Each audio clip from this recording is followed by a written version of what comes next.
کوئی نہ کوئی واقعہ رونما ہوتا ہے جس پر مسلمانوں کے جذبات اور مسلمانوں کو مشتعل کیا جاتا ہے، اور دنیا کے کفر نے اب چال بدل لی ہے۔ وہ رسول اللہ صلی اللہ علیہ وسلم کی توہین کر کے مسلمانوں کو دل آزاری دے رہے ہیں۔ تو ایک درخواست میری یہ ہے، میں نے پہلے بھی اس مسئلے پر بہت دفعہ بات کی ہے کہ رسول اللہ صلی اللہ علیہ وسلم کی توہین جس وقت کفار کرتے تھے، مشرکین اس زمانے کے کرتے تھے،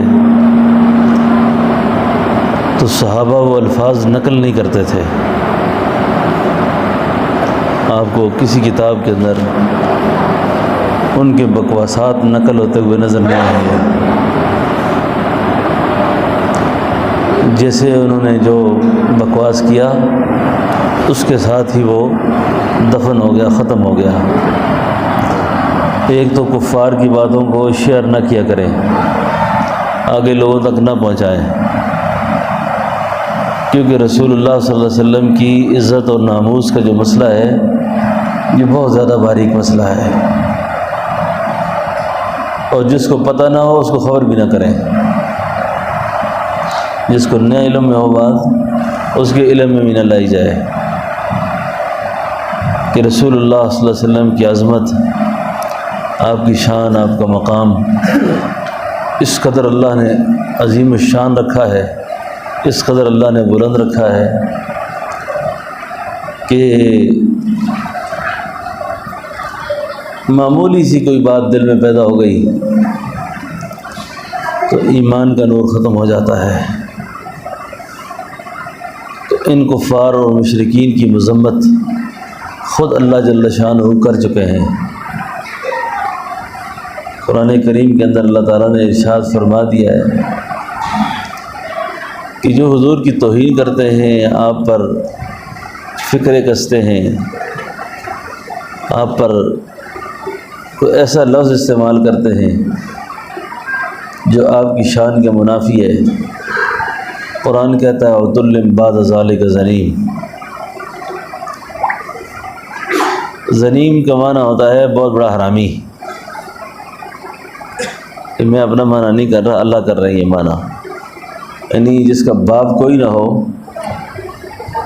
اور جس سے کہ باپ کی کوئی تسلی نہ ہو، پتہ نہیں اس کی ماں نے کتنے شوہر دیکھے ہیں اور کس کے ناپاک نطفہ سے وہ پیدا ہوا ہے، اس کو زنیم کہتے ہیں۔ تو رسول اللہ صلی اللہ علیہ وسلم کی توہین کرنے والے، آپ پر تنقیص کرنے والے، وہ پرلے درجے کے حرامی ہیں۔ اور یہاں میں بڑی آپ کو ایک دلچسپ بات یہ سناؤں کہ جس وقت یہ 10 مذمتی الفاظ اللہ نے نازل فرمائے تھے نا کہ وَدُّوا لَوْ تُدْهِنُ فَيُدْهِنُونَ وَلَا تُطِعْ كُلَّ حَلَّافٍ مَّهِينٍ ہمازٍ مشاء بنمیم مناع للخیر معتد اثیم عتل بعد ذلک زنیم۔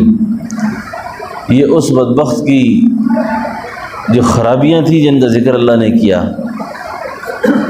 کہ وہ لوگوں کو خیر سے منع کرتا ہے، دھوکے باز ہے، چغل خور ہے، فلاں ہے فلاں ہے۔ جس وقت ان آیات کو نزول ہوا تو یہ ساری چیزیں اس نے اپنے اندر محسوس کی کہ بھئی یہ ساری خرابیاں تو میرے اندر ہیں۔ اب ایک بات کا اس کو علم نہیں تھا کہ میں حرامی ہوں کہ حلالی ہوں۔ مفسرین نے لکھا ہے کہ یہ تلوار لے کر جا کے اپنی ماں کے سر پہ کھڑا ہوا اور اپنی ماں سے کہنے لگا کہ میرے بارے میں بتاؤ کہ میرا باپ کون ہے، اور نہیں بتاؤ گی تو سر قلم کر دوں گا۔ کہ کیا مسئلہ ہے؟ کا مسئلہ یہ ہے کہ میں نے مسلمانوں کے پیغمبر کی شان میں توہین کی ہے، اور اس توہین کے نتیجے میں اس نبی پر قرآن اترا ہے، اور اس نبی کے صحابہ مجھے راستے میں پکڑ کر یہ کہتے ہیں، تو یہ باقی خرابیاں تو ساری میری اندر ہیں، لیکن یہ جو عُتُلٍّ بَعْدَ ذَلِكَ زنیم کہا ہے اس کا مجھے پتہ نہیں ہے کہ میں حرامی ہوں یا حلالی ہوں۔ ماں نے کہا بے فکر ہو، قرآن نے جو کہا ہے سچ کہا ہے، قرآن نے جو بھی کہا سچ کہا ہے۔ تو ان حرامیوں کے مقدر میں اللہ نے یہ لعنت لکھ چکے ہیں، وہ اس طرح کی خباثتیں کرتے رہیں گے۔ ہم نے ان کو جواب اطاعت سے دینا ہے، نہ کہ اپنے روڈ بند کر کے، نہ کہ اپنے املاک کو نقصان پہنچا کر۔ مسلمان وہ تو چاہتے ہی ہیں کہ یہ ایسے کرتے رہیں۔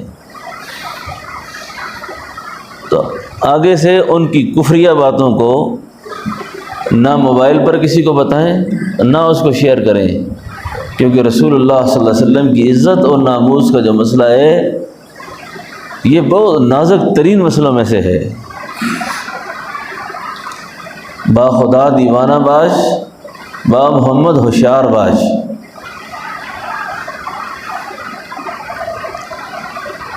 اللہ کے ساتھ پاگل پانہ چلتا ہے، نبی کے ساتھ پاگل پانہ بھی نہیں چلتا۔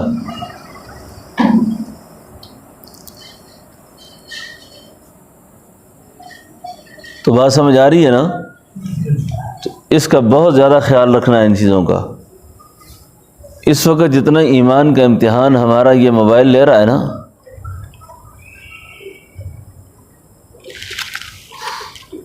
کفریہ کلمات سامنے آ جاتے ہیں، توہین آمیز باتیں سامنے آ جاتی ہیں، اور حیران اور پریشان ہونے کی بات یہ ہو جاتی ہے کہ آگے لوگ لکھ لیتے ہیں، اس کو آگے شیئر کریں، لوگوں کو آگے لوگوں تک پہنچائیں، لوگوں کو پتہ چلے اس کا۔ بھائی قطعاً بھی رسول اللہ کی ذات موضوع بحث نہ بنے، نہ آپ کی شان اقدس کی کوئی بات کسی بھی حوالے سے۔ میں آپ کو بڑی عجیب بات سناؤں کہ رسول اللہ صلی اللہ علیہ وسلم کی جو عزت کا مسئلہ ہے نا، آپ کو یہ جو امی لفظ ہے نا، امی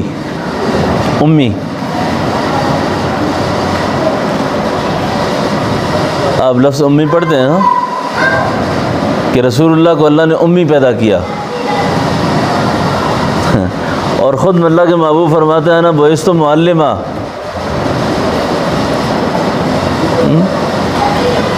یہ جو لوگ ان پڑھ مانا کرتے ہیں نا، یہ بہت بڑی جسارت کرتے ہیں۔ ہمارے بزرگوں نے مانا کیا بے پڑھے ہوئے، بے پڑھے، اور پڑھا کس سے؟ اللہ سے۔ ان پڑھ معلم ہو سکتا ہے؟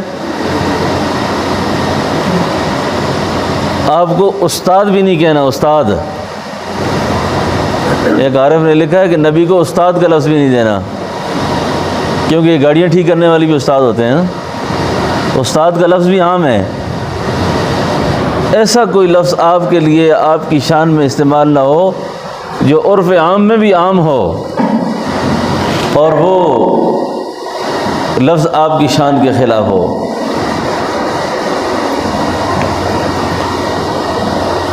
چھ جائے کہ کوئی ایسی بات کی جائے جس سے،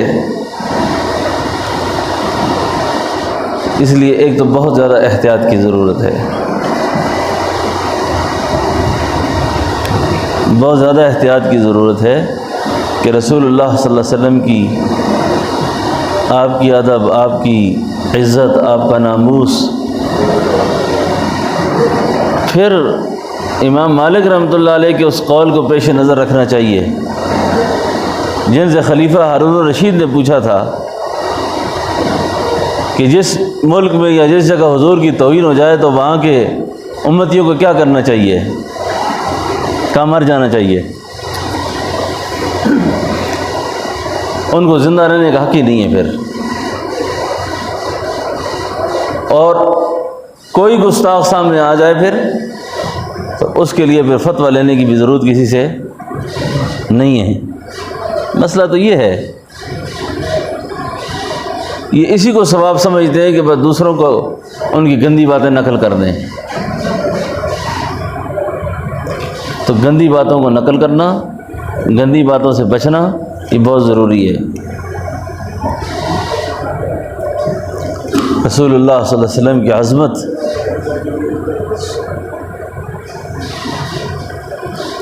آپ کی شان میں مجھے ایک بات یاد آئی۔ مدینہ منورہ میں مٹی کا طوفان آیا، گرد و غبار اڑی۔ اب غبار اڑ رہا ہے، غبار، تو ایک صحابی نے اپنے رومال سے، اپنی چادر سے منہ کو اس طرح کیا۔ حضور نے فرمایا منہ خالی کرو، منہ خالی کر دو، کھولو، یہ میرے مدینے کا غبار ہے، اس میں شفا ہے۔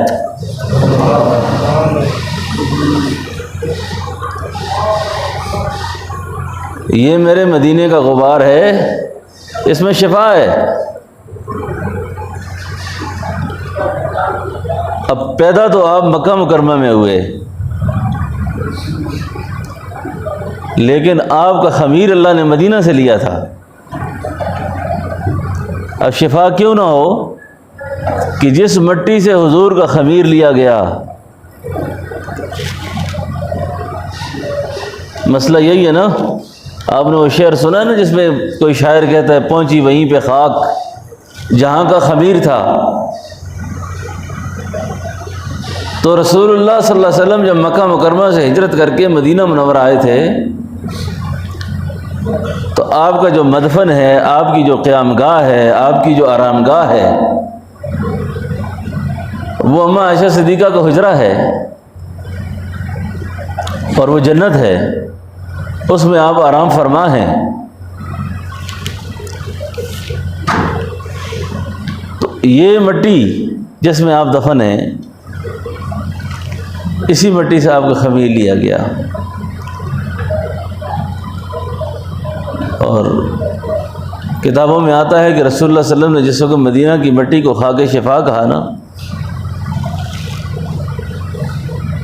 تو بعضوں نے کہا کہ حضور اس وقت اوالی میں تھے۔ اوالی ایک محلہ ہے، کہ اوالی کی زمین خاک شفا ہے؟ تو بعض بزرگوں نے لکھا ہے اوالی نہیں، پورا مدینہ خاک شفا ہے، پورا مدینہ خاک شفا ہے۔ تو میں عرض کرنے کا مقصد یہ ہے کہ وہاں کا گرد و غبار، اس گرد و غبار کی ہمارے نزدیک یہ حیثیت ہے، اور اللہ کے محبوب کے نزدیک اس کی یہ حیثیت ہے کہ صحابی کے منہ سے پردے کو ہٹوا دیں کہ یہ خاک شفا ہے۔ یہ اس مٹی کا احترام ہمارے اندر اتنا ہونا چاہیے سجائے کہ رسول اللہ صلی اللہ علیہ وسلم کی ذات اقدس ہو، سجائے کہ آپ کی ذات گرامی کا مسئلہ ہو۔ تو دنیا کا کفر کسی نہ کسی طریقے سے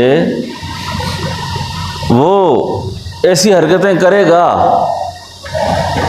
لیکن ہم نے جو جواب دینا ہے ان کو اطاعت سے دینا ہے، اطاعت سے، تابعداری سے، اور آپ کے اخلاق کو اپنا کر، آپ کے کردار کو اپنا کر۔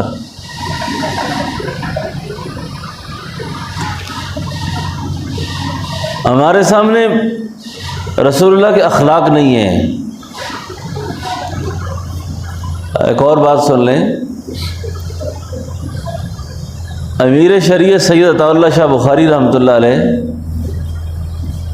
ماضی قریب کے ایک انسان گزرے ہیں، یعنی 1960 کے آگے پیچھے فوت ہوئے ہیں۔ وہ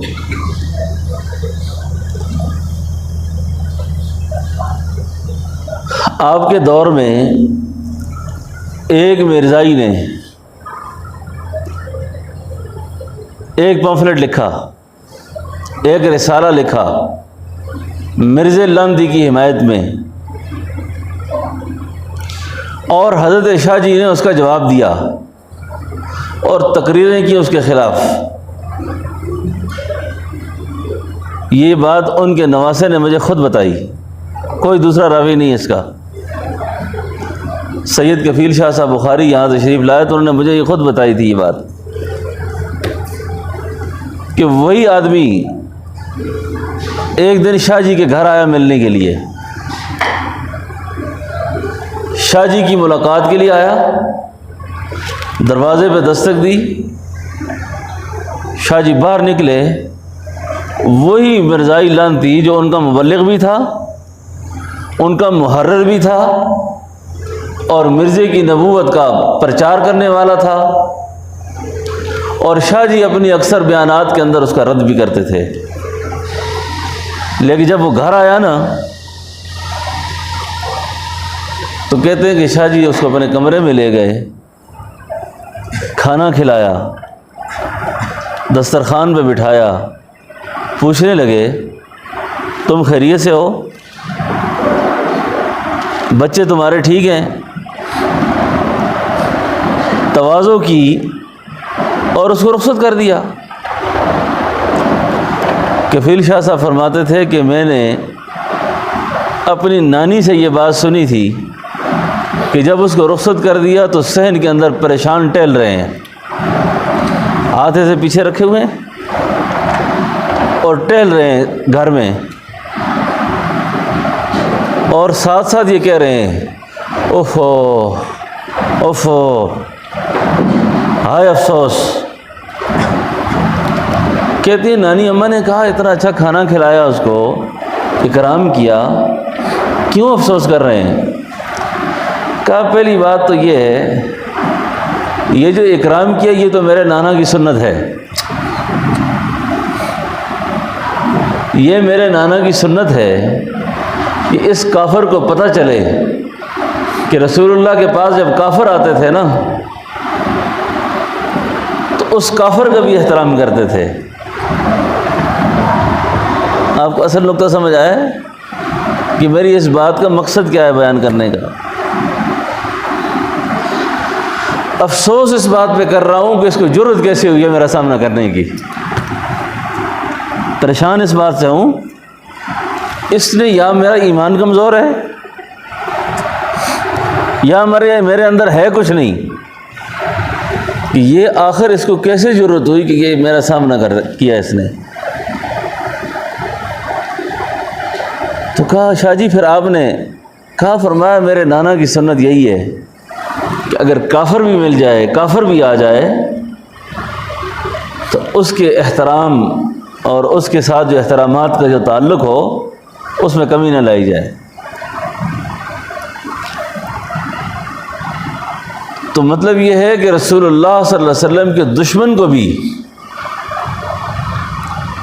ہماری طرف سے جو پیغام جائے وہ اس طرح کا پیغام نہ جائے جس طرح کے روایتی طریقے ہم نے پکڑے ہوئے ہیں آج کل۔ جلوس نکالو، جا کے تھانہ جلا دو، جلوس نکالو، راستے میں گاڑیاں جلا دو، جلوس نکالو، راستے میں روڈ بند کر دو۔ یہ کیا انسانیت ہے؟ یہ تو رسول اللہ کی سنت کے خلاف ہے، اور کفار یہی کچھ کرنا چاہتے ہیں کہ یہ ایسا کر کے اپنے ملک کو جیسے پہلے دیوالیہ آیا اور دیوالیہ کر لیں۔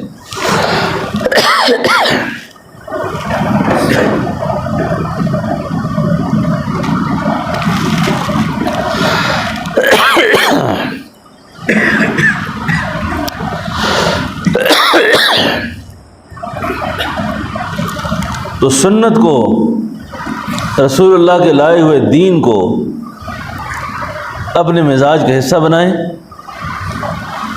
دین پر عمل کرنے کی کوشش کریں۔ ہم عزت اور ناموس رسالت کے مسئلے میں مذہبی ہو جاتے ہیں۔ ایک عارف نے لکھا کہ بندے کو مذہب کا پیروکار نہیں بننا چاہیے، پھر دین کا پیروکار ہونا چاہیے۔ آپ کو یہ نقطہ سمجھ آ رہا ہے؟ مذہبی نہ بنے، دیندار بنے۔ اب دین کیا ہے اور مذہب کیا ہے؟ دین وہ ہے جو رسول اللہ کی سنت آپ کے اندر داخل ہو گئی، آپ کے مزاج میں آ گئی۔ مذہب کیا ہے؟ معلومات ہے سارے، جذباتی طور پر کسی چیز پہ کبھی عمل کر لیا، کسی پہ نہ کیا، تو جذبات کا نام دین نہیں ہوتا۔ تو ہم ثواب سمجھتے ہیں بس فیس بک کو آج کل اس پر لکھ کر دین کا حق ادا کر کے رکھ دیا سب نے. یہ نہ دین کا مزاج نہیں ہے کہ یہ دین کی تبلیغ کا مزاج بھی نہیں ہے. یہ دین کی تبلیغ کا مزاج وہی ہے جو رسول اللہ چھوڑ کر گئے ہیں. بات سمجھا؟ تو اس لیے ان چیزوں کا بہت زیادہ خیال رکھیں. اور باقی بات جس وقت پہنچ آئے اس نوبت پر تو پھر سیدنا عمر نے پوچھا حضور مجھے آپ سے بڑی محبت ہے مجھے آپ سے. فرمایا محبت یہ ہے کہ میں اتنا تمہیں محبوب ہو جاؤں کہ تمہاری جان، تمہارا مال، تمہاری اولاد اور شدید گرمی میں لگی ہوئی شدید پیاس، جب میں اس سے زیادہ تجھے محبوب نہ ہوں اس وقت محبت کا دعویٰ ٹھیک نہیں ہے. اس وقت تک ٹھیک نہیں ہے دعویٰ. صحابہ کرام نے محبت کر کے سکھائی ہے. صحابہ کرام نے محبت کر کے سکھلائی ہے. کیسے محبت کرتے ہیں؟ اکثر نعرے مارنے والے فجر کی نماز میں نہیں ہوتے.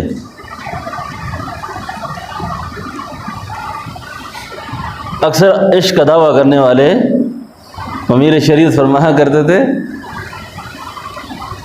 کہ قربان جانے آ اور قربانی دا وقت آوے تے ملتان جانے آ. قربانی اس کو نہیں کہتے، عشق اس کو نہیں کہتے. عشق جو صحابہ نے کیا نا حضور سے، دین کو سمجھنا ہو، حضور کی شریعت کے مزاج کو سمجھنا ہو تو صحابہ سے سمجھ آئے گا. صحابہ کرام سے کہ کیا انہوں نے آپ کا ظاہری ادب کیا اور کیا آپ کا باطنی ادب کیا. اللہ ظاہری آداب، ظاہری آداب میں صحابہ اس بات کا بھی خیال رکھتے تھے کہ حضور کے سامنے جمائی بھی نہ لیں، منہ بھی نہ کھولیں، اور کبھی حضور کے گھر آ کر حضور کے دروازے کو یوں اس طریقے سے کبھی کسی صحابی نے نہیں کھڑکایا. دیکھیے سر، اس طرح کسی نے آپ کے در کو کھٹکایا نہیں. اکثر اوقات یہ ہوتا تھا کہ دروازے کے باہر چپ کھڑے رہتے تھے، جب اپنی مرضی سے آئیں گے تو مل لیں گے، اور جب کھٹکانے کی نوبت آئی تو یوں کھٹکایا، یعنی سیدھی انگلیوں سے نہیں، الٹا ہاتھ. یہ آداب ہیں. اور خیبر سے واپسی پر کفار کا غصہ زوروں پر تھا، جوش انتقام زوروں پر تھا، اور اس جوش انتقام میں وہ چاہتے تھے کہ صحابہ کسی طریقے سے مریں. سیرت کی کتابوں میں لکھا ہے کہ زہر آلود ٹکڑے روٹیوں پر زہر لگا کر جگہ جگہ رکھ دی کہ یہ آئیں اور کھائیں اور مریں، اور بھوک سے نڈھال تھے لوگ. کتابوں میں لکھا کہ ایک صحابی جس وقت تشریف لائے نا، اللہ کے محبوب کے ساتھ ساتھ چل رہے تھے، انہوں نے جب روٹی دیکھی نا، شدت بھوک کی وجہ سے اس روٹی کا لقمہ اٹھایا اور منہ میں ڈال دیا. جب لقمہ منہ میں ڈالا اور لقمے کو نگل گئے، جو ہی نگلنا تھا زہر نے اثر کیا، صحابی تڑپنے شروع ہو گئے، تڑپنا شروع کر دیا. اللہ کے محبوب نے پوچھا جس وقت تو اس روٹی کو کھا رہا تھا تجھے پتہ نہیں تھا کہ اس میں زہر لگی ہوئی ہے؟ اس صحابی کا جواب سنیں. اس نے کہا آقا میں نے جب لقمہ منہ میں ڈالا پتہ تو مجھے اسی وقت چل گیا تھا، کہ نگلا کیوں، قے کیوں نہیں کی، الٹی کیوں نہیں کی؟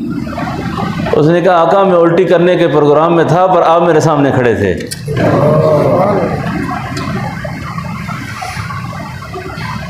تو آپ کے سامنے قے کرنا، الٹی کرنا میں بے ادبی سمجھتا تھا۔ آپ حضور کے مقام پر بات کرتے ہیں۔ یہ مسئلہ تو یہاں رہا نا، اب نبی موجود ہیں، وحی آ سکتی ہے، اللہ قرآن بھیج سکتے ہیں، جبریل آ سکتے ہیں۔ اللہ نے نہ جبریل کو بھیجا اور نہ نبی مکرم کی زبان مبارک سے کوئی ایسے الفاظ نکلے کہ صحابی کو منع کر دیتے کہ آئندہ اس طرح کے احترام کی ضرورت نہیں ہے۔ معلوم ہوا کہ اللہ کو اپنے نبی کا احترام اسی درجے کا ملحوظ ہے کہ آپ کے سامنے بھی کوئی ایسی کام نہ کیا جائے، آپ کے سامنے کوئی ایسی حرکت نہ کی جائے جو آپ کی ظاہری شان کے بھی خلاف ہو، یعنی آپ کو ناگوار گزری کہ آپ کی طبیعت پر کو بوجھ آ جائے۔